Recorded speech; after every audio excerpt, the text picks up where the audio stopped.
Greetings, true believers. You're watching For the Win. Recently, For the Win headed to Indiana for the first ever Hall of Heroes Comic Con. The Hall of Heroes is the only comic book superhero museum in the world. Coming up, we've got a one-on-one interview with Alan Stewart, owner and creator of the Hall of Heroes. A super fast tour of the amazing things on display at the Hall of Heroes, and some fan feedback.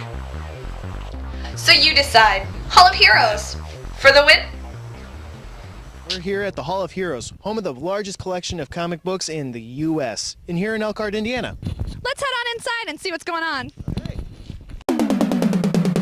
Here at the first comic book convention of the Hall of Heroes, we have our special guest here, the Flash. That's right, super fast Flash. What do you have for us? This is actually where comic books began. You know, we cover here at the Hall of Heroes the whole 70-year history of superheroes and comic books, toys, film, animation. Our first section here is our Hollywood Hero section here at the museum. Tons of celebrity autographs. That kid's awesome. It's all airbrushed by a comic book artist friend of mine who is on our board of directors here at Hall of Heroes. We can't have a bat kid without a bat signal, which is wicked cool. That is very wicked cool. Yes. We got one of the Green Goblin's pumpkin bombs.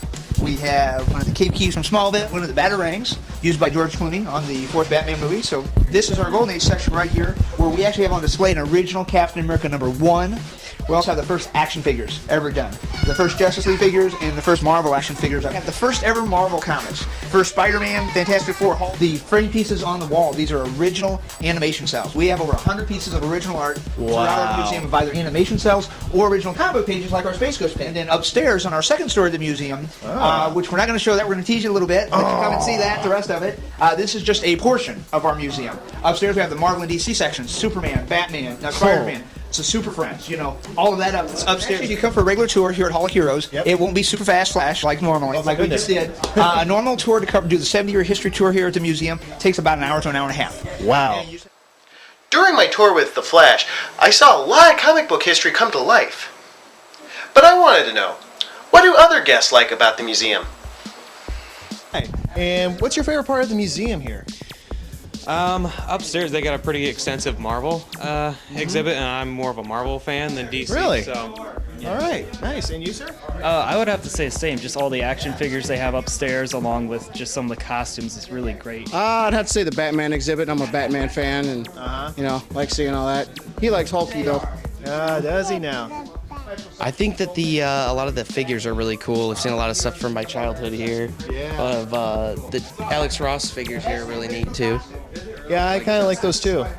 I think just all the history and how excited the owners are, and just how much they love to share it with all the families that are coming in. Just how great everything is, and I just want to share with everybody. So, What's your favorite part of this museum here? Well, you know, I don't know yet because this is my first time I've gotten here, actually. Well, how about first impression? How do you feel? First impression, I think it looks really cool. I couldn't let Taryn have all the fun, so I decided to ask everyone, if you could have one superpower, what would it be? it'd be Superman's flight. I just want to fly. Be any superhero in the world, who would you be? Superman. Why? Oh, he's always been my hero, truth, justice, American way. It would be to have the Green Lantern ring because that's just cool. I like it. Oh, it'd have to be flying around. Why? Be like Superman, I guess. Super speed.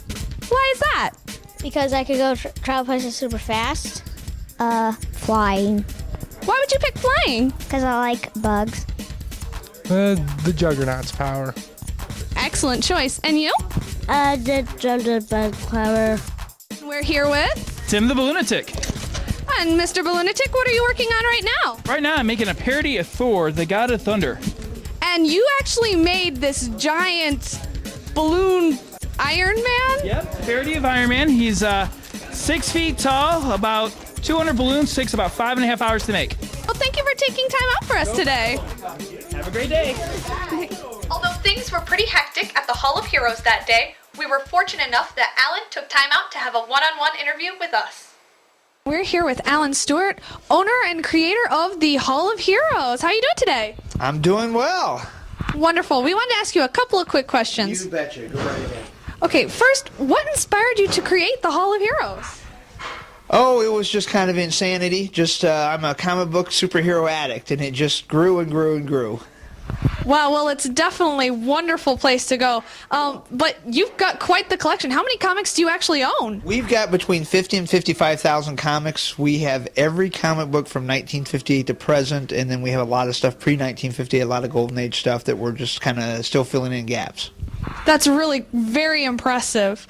Now, they said that you had built this in actually 2007, and today you actually had your first ever comic convention. What are your hopes and aspirations for the future? Well, you know, we always like to do special events, and what we do as the board of directors, we get together and we come up with different cool things that we can do here at the museum. You know, the comic book convention was a new thing we just did. We do special theme days, like in July we were going to have a Captain America Day kind of close to the 4th of July.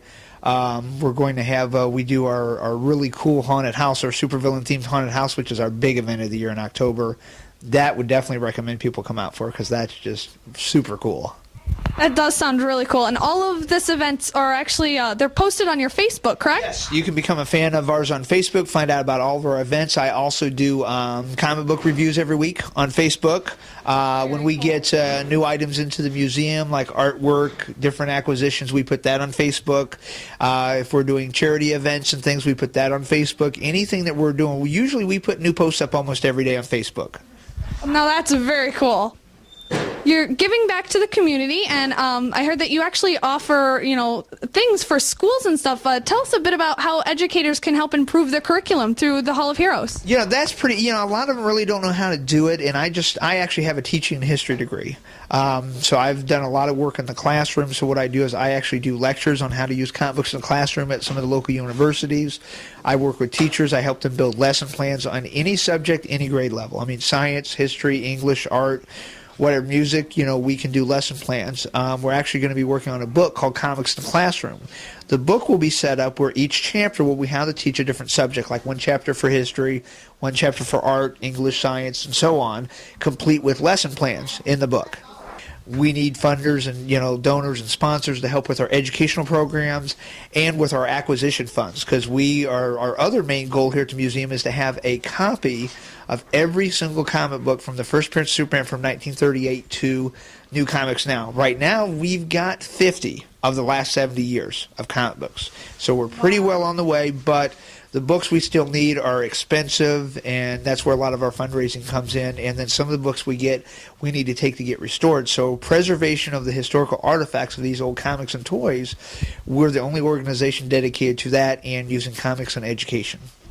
That is fantastic, and people can actually log on to your Facebook site if they would want to help donate or maybe get involved in any of your projects. They can. If they want to send us a donation, we are a non-for-profit 501c3, and any donation made is tax deductible. If dealers want to send books, comics that we need for our collection, they can get a hold of us. We can send them a want list of what we're missing, or people can send funds to us, and then we get on eBay and purchase the books that we need. Right now, we're looking for stuff 1958, 758, filling in gaps going back to 38. Okay, excellent. We want to thank you once again for having us over and being on the show. Glad you guys stopped out. Definitely, and we hope that all of you log on to Facebook, help them out, donate, come visit more than anything, because you'll be amazed at all of the things here. Here at the Hall of Heroes, there are plenty of surprises around every turn. Be sure to friend them on Facebook to see all of their upcoming events. Isn't that right, Taryn? That's right, Jess.